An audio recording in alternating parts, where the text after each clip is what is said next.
And what's up, everyone? Welcome back to another episode of Historic Hot Laps. I'm your host, Alex Daniels. Let's kick this one off with some news. We had a little bit of drama over the weekend with the Oregon Ducks. Yes, this is a motorsports podcast, but this is a spicy one. College football meets open wheel racing in a showdown of memes, mascots, and digs. Here's the drama. It all kicked off during Oregon's home pregame show ahead of their game versus Indiana. When the Ducks mascot, or a fan with mascot access anyway, held up a sign aimed squarely at IndyCar and the Indy 500. The sign read, Indy 500 is just Walmart F1. The jab poked at a long-running rivalry in perception between IndyCar and Formula One, with Walmart F1 being the dig. A discount lesser version, right? The sign was visible to cameras, fans, and social media watchers, meaning the flames got flamed instantly. We also jumped in on it. So if you're on the Twitter/X, whatever you want to call it these days, you can check that out. But Doug Bowles fired back, the president of IndyCar. He didn't let it slide. He replied in kind words, firing a counter. If I didn't love all race fans, no matter what type of racing they preferred or where they were from, I would say something like, Oregon football is just like a Walmart Big Ten football team. Classic mirror insult style, acknowledging the move, poking back while trying to maintain some decorum. So congrats on him, responding the way he did. Connor Daly jumped into the fray. He taunted Oregon's football result, asking how that Walmart F1 thing worked out for them, quoting, hey, at Oregon football, how did this work out for you? He also had a back and forth with a Ducks fan who mocked him for not having a championship, and Daly coolly responded, referencing zero in that context. The fan base went at it. Oregon college football fans duked it out with racing fans. Social media feeds lit up. Rebuttals, some jabs. Ironically, though, here's a bit of poetic justice. Indiana beat Oregon on the football field that same night, 30-20. For many in social media land, this translated into the real checkered flag. The Ducks got burned both on track and on the turf. So the mascot had fun at the motorsport shade that they poked. The scoreboard ended up having the final word in the evening. So kind of just a funny way to kick this off. Now let's move over to some news about Justin Haley and his future in NASCAR. We've confirmed news in the Cup Series. Justin Haley will not return to Spire Motorsports in 2026.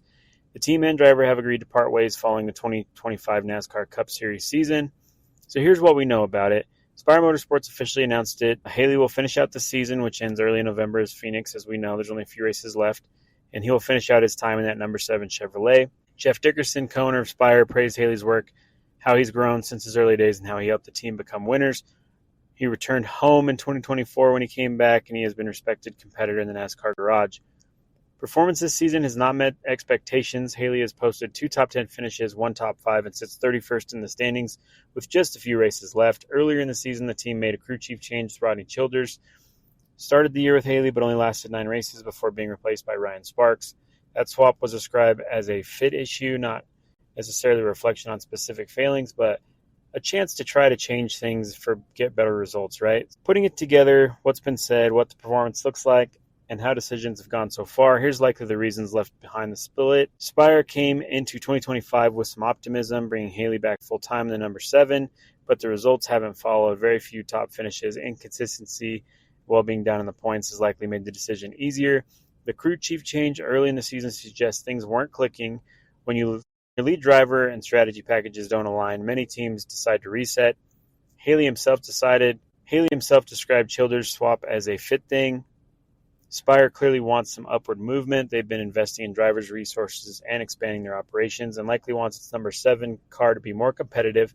If the current combination isn't delivering, change is often the route that has to be taken, right? So NASCAR's off-season, silly season, whatever you want to call it, is always when teams shake up driver lineups. Haley leaving opens up that seat.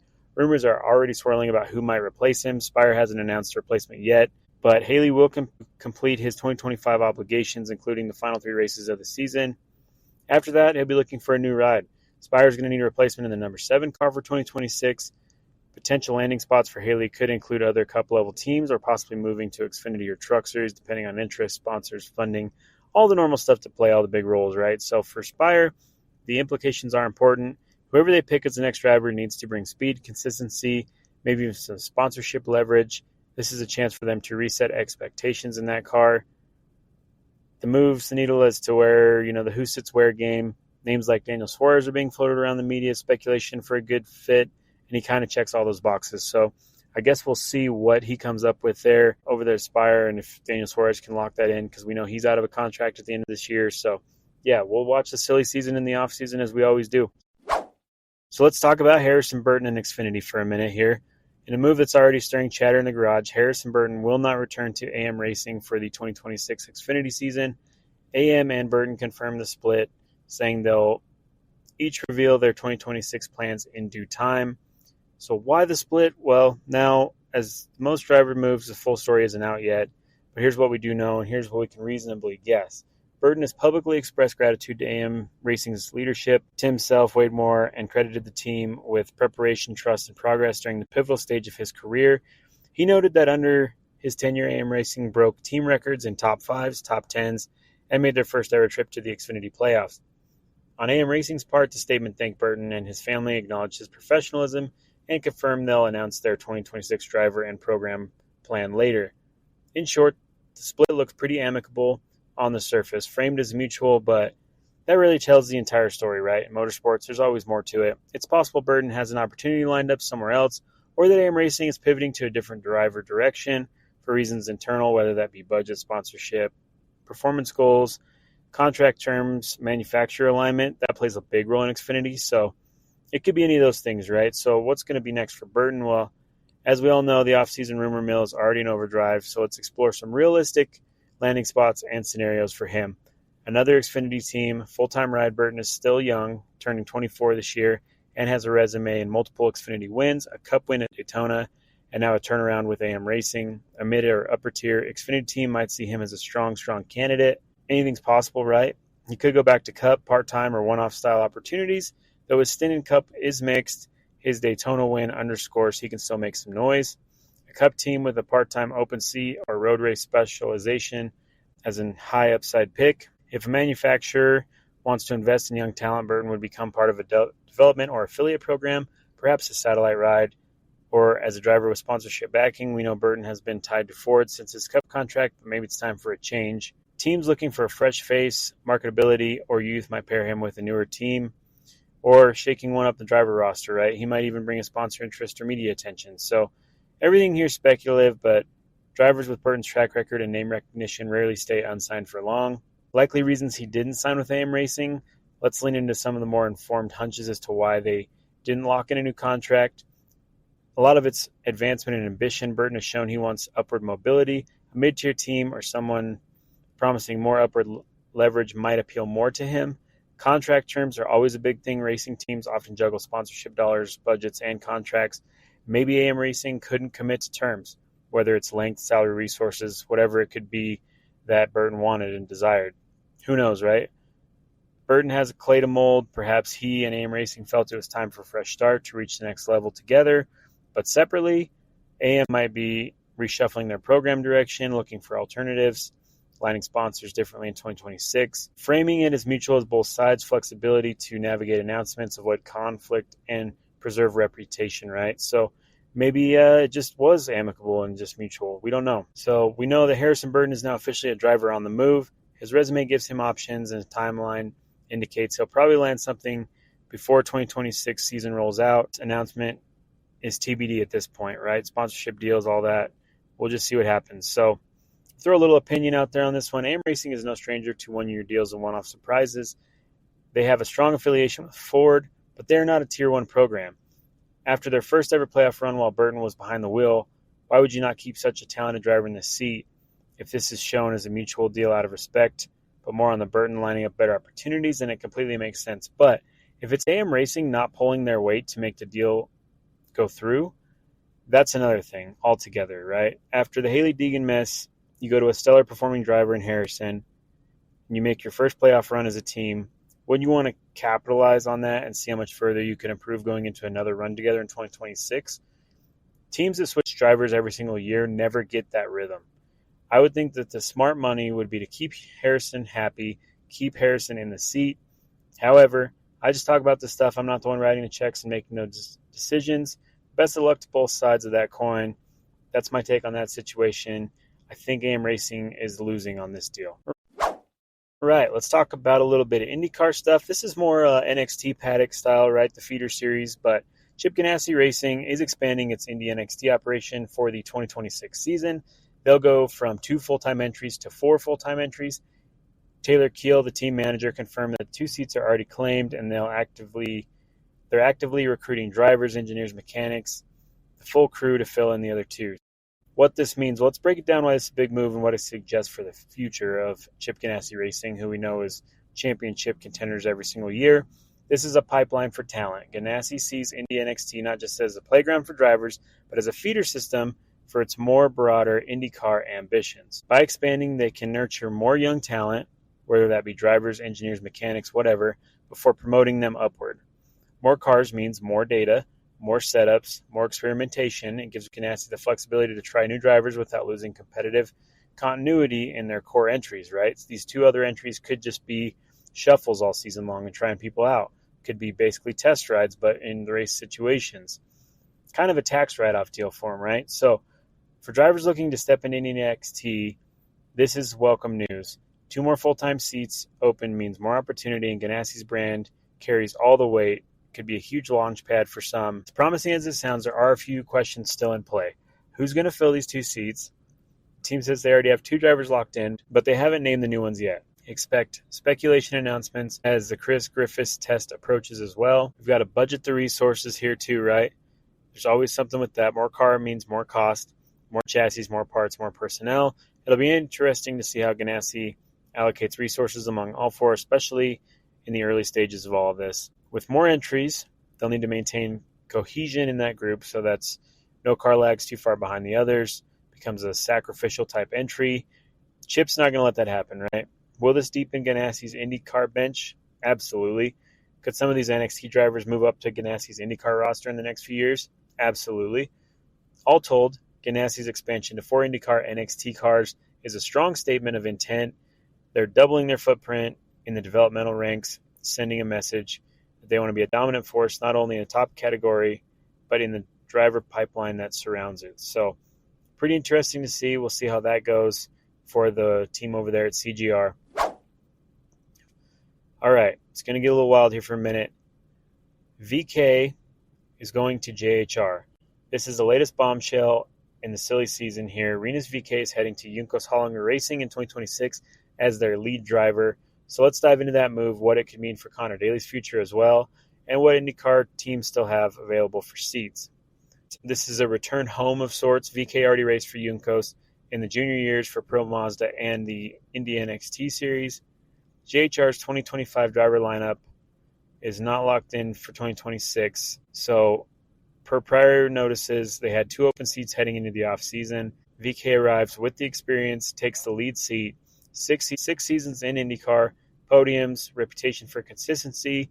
He'll be expected to leave the team's improvements. So with VK moving in, JHR now needs to fill the second car, possibly reconfigure how they distribute resources. That leads us directly to Connor Daly. Before we get to that, Stingray did announce that he is in a contract through 2026. So what does that mean? Although they haven't fully confirmed that other seat is Stingray's, he's got the biggest check. So I don't see any other way other than Stingray and VK as the lineup there in the 76 and the 77. Daly, who drove for JHR in 2025 in that 76, scored the team's first podium during the season at Milwaukee, if you all recall that back in the day. But with VK taking the lead role, Daly's future at JHR is pretty uncertain. His seat is essentially at risk because now someone else is in it. Reports suggest that Daly had just a 1-year contract with JHR for 2025, meaning he's now a free agent. We already kind of knew that stuff, right? Like, he talks about it pretty openly that he has to work for it every single year. Some rumors tied Daly to the AJ Foyt Racing number 4 car, a seat that opened when David Malukas moved. I believe Collette is also named for that seat, although I haven't seen an official contract come across yet.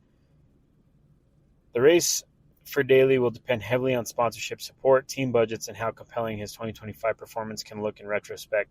If he brings funding or backing, teams might be more willing to take the gamble. Some media outlets and insiders are currently speculating his options are narrowing, which we know that as these seats fill up. In short, Daly's not guaranteed a seat now that VK has taken the main home he's known for the last couple seasons. So let's talk about the open seats and the driver market. Here's where things get a little interesting. Several teams still have seats to fill. meaning opportunities remain, but not for long, according to recent reports. So the key teams with open rides are AJ Foyt Racing with that number 4, and we just talked about that. Good chance we're going to see Calais there, so that would be rough for Daly.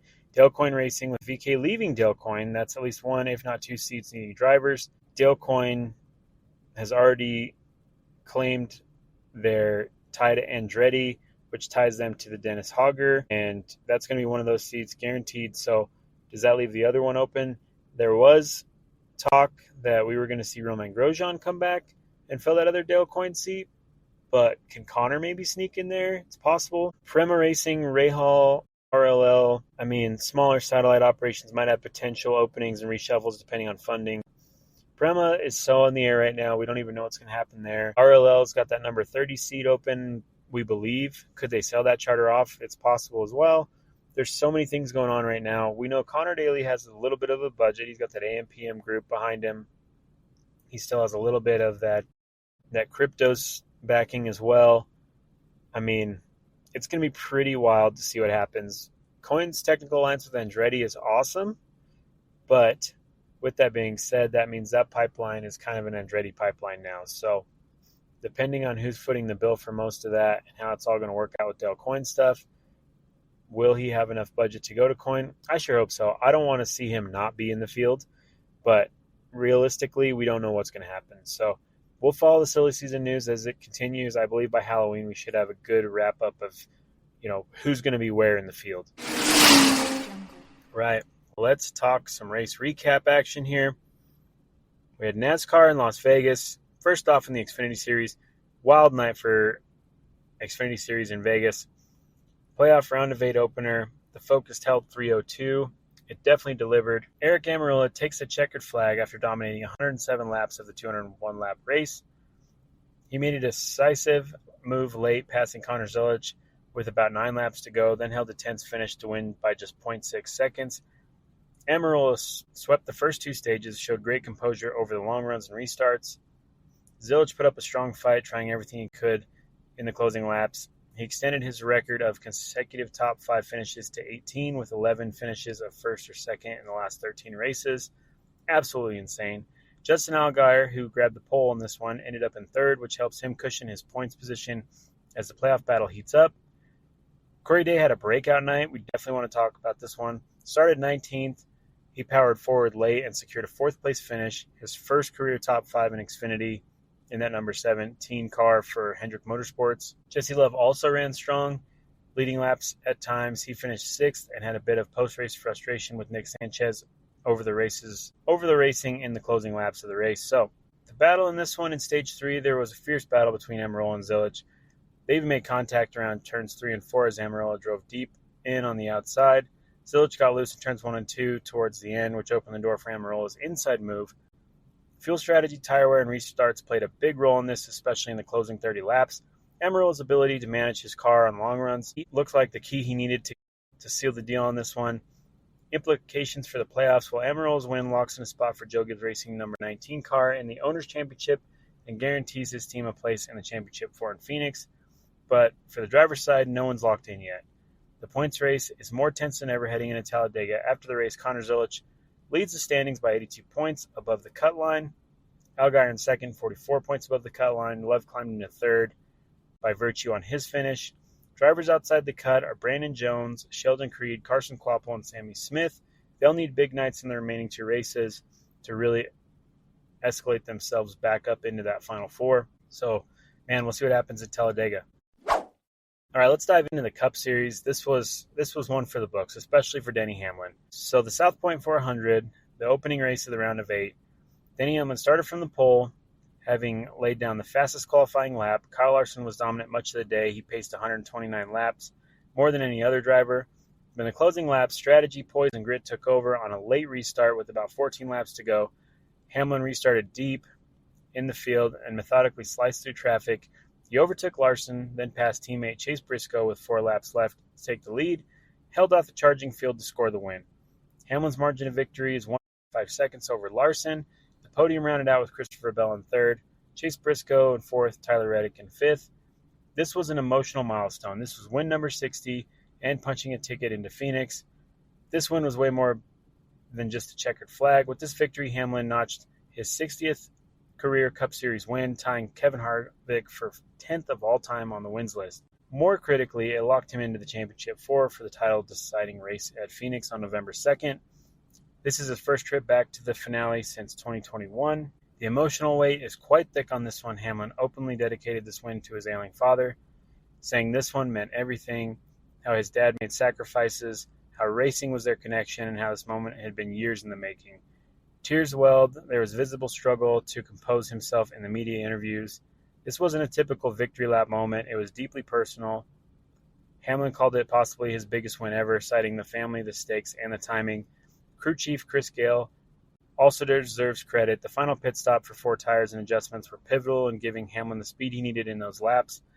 In many ways, the race felt like a turning point. The veteran showed he still had the fight and perhaps getting redemption for the title hopes that had slipped away in years past. Hamlin is now the only driver locked into the championship four after Vegas.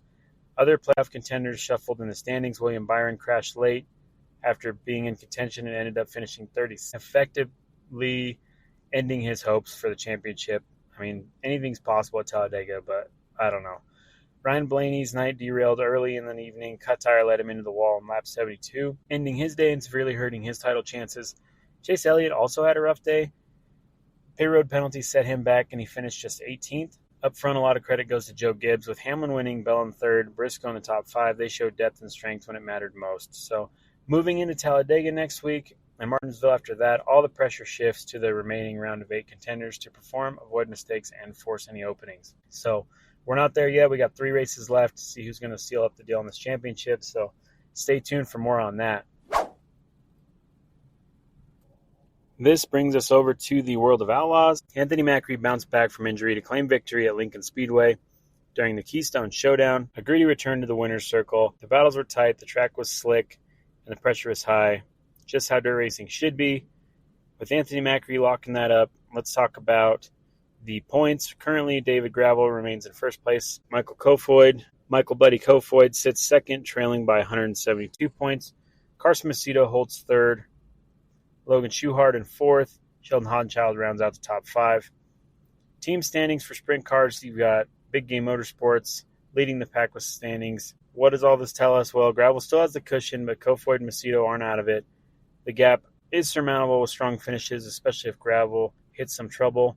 Macri's win in this weekend may give him some momentum, but consistency will be key in the final stretch. Overall, we're really getting close to the end of this battle, and it's looking like Gravel is going to seal the deal on another championship, but time will tell, right? We'll see what happens. We had some other sprint car action over there at the High Limit Sprints. Let's dig into what went down this weekend at Lakeside.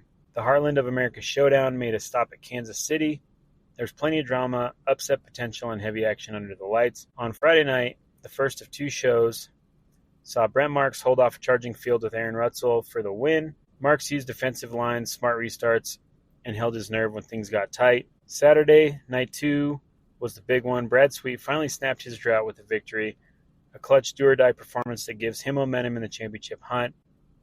High Limit's site called it a 3 months later. Brad Sweet ends winless drought with a crucial victory at Lakeside Speedway. That victory is even more meaningful considering how dominant Sweet has been in the series and how much pressure builds when a win doesn't come for a run of races. Lakeside surface tightened up through the night, grip evolved, loose lanes opened up, and drivers could adapt, especially through lap traffic, gained over those who pushed too hard early on. The fight between Marks and Rutzel on Friday was definitely one to watch. Rutzel applied heavy pressure in the last 10 laps, but Marks kept cooler lines and didn't give up on the inside. On night 2, Sweet placed his run. He avoided too many risks early, bided his time behind the leaders, and struck when the window opened. There's a lot of momentum swings in this race. Some contenders hit trouble, mechanical gremlins, cautions at bad times, and being forced into traffic. And that cost gains a lot, right? But Sweet avoided those pitfalls when it counted. A win for Sweet tightens his grip on the title chase, not just in points but mentally. A drought-breaking victory can shift the balance in the sprint car world.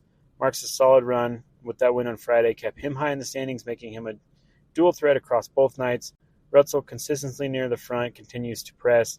His runs at Lakeside reaffirm that he's not just chasing, he's a contender. Other regulars will be feeling the pressure now. Consistency matters more than ever. How this carries forward for Rutzel and everyone else.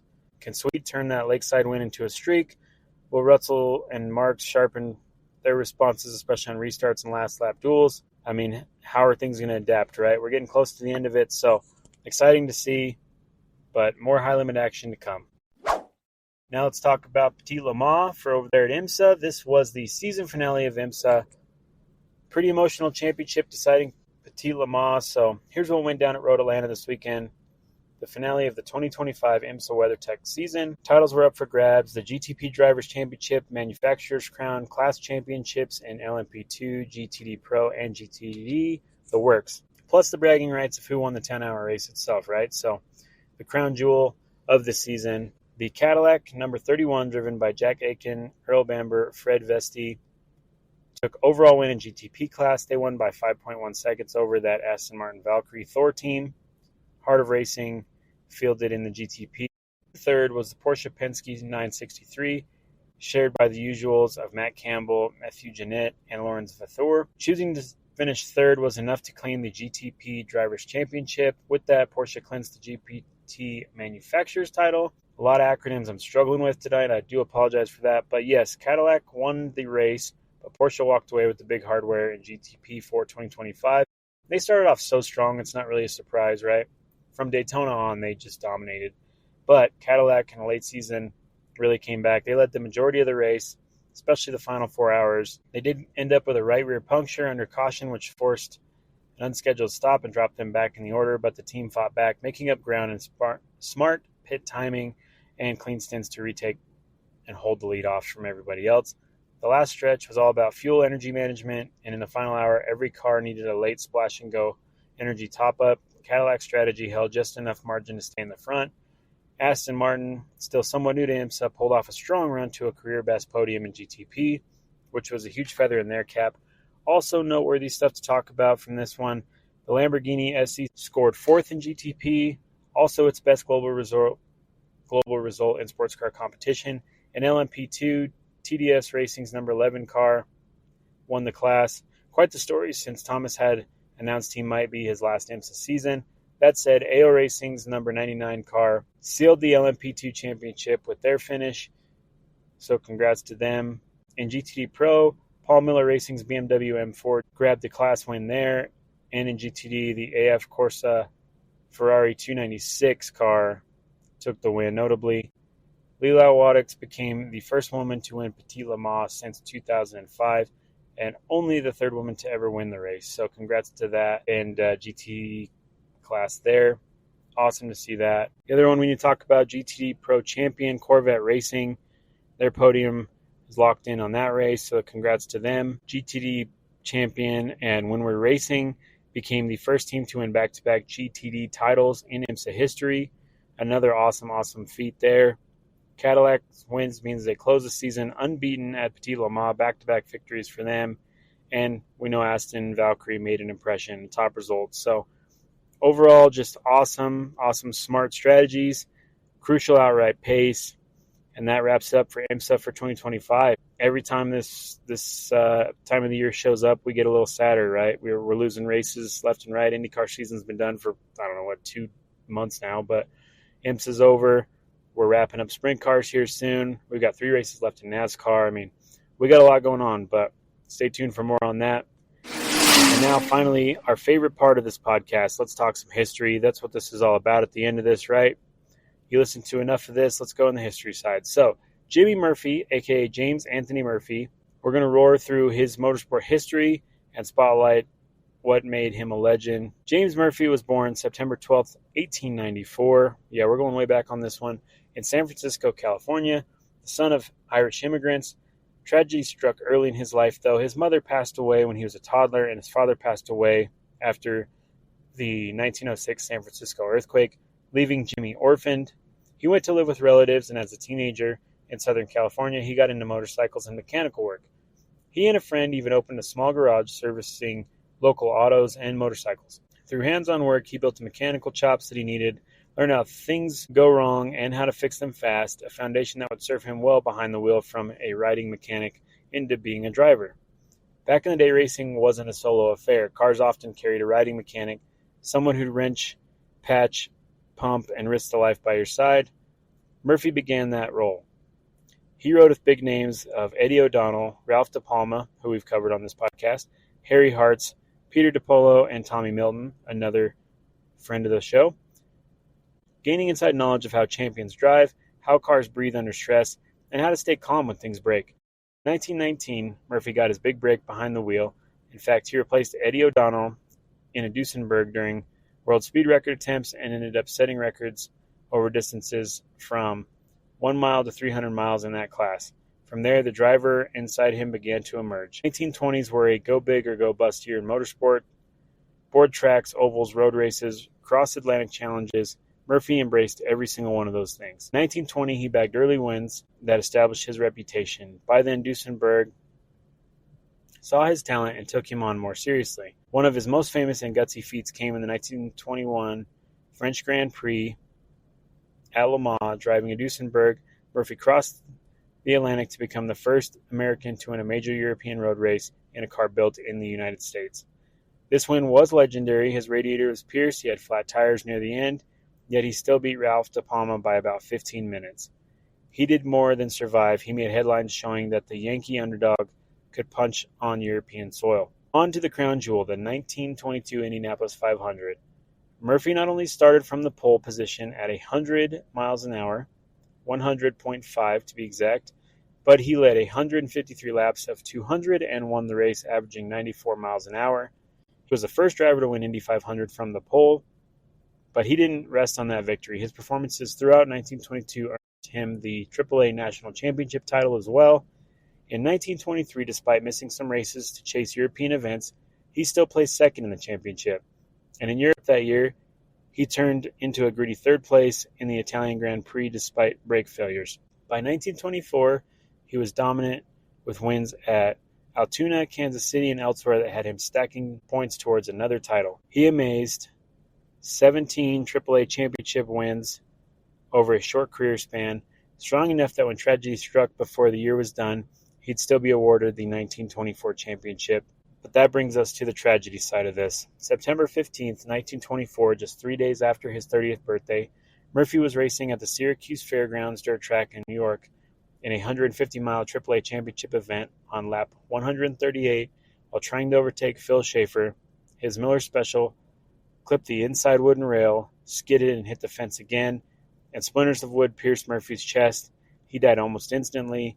It was a brutal, heartbreaking way to go, but in the racing era, when danger lurked at every turn, Murphy's fate was tragically not uncommon. What set him apart was how much he had already achieved in such compressed time frame. His funeral was a major event in the racing world, and nearly every big name in motorsport at the time paying their respects. Because Murphy was leading the 1924 standings, the AAA Contest Board honored him with the 1924 championship after the fact, a rare posthumous honor. He was later inducted into the Auto Racing Hall of Fame in 1964 and the Motorsports Hall of Fame of America in 1998. Jimmy Murphy wasn't around long. His driving career spanned about 5 to 6 years as a frontline racer from 1919 to 1924, but in that time he proved the grit, technical savvy, and courage just as much as horsepower and luck mattered, right? He had that rare blend, mechanical know-how from his years as a mechanic, fearlessness, driver injured, finished flat tires, showmanship by taking the American to European to compete. I mean, he did it all. His win in the 1921 French Grand Prix stood as a benchmark. No American car or driver matched that Grand Prix win until decades later. He's often described by historians as one of the greatest drivers of his or any time because he squeezed so much success, speed, and daring into such a brief window. And for fans of hot laps and motorsports lore, Murphy is a reminder that legends revere often burned brightest and fastest before their time. With that, thank you for riding along on this segment of Historic Hot Laps. Next week, we'll take on another icon from racing's proud past. Until then, appreciate the listen. As always, please share, like, subscribe, do all the stuff, click all the buttons.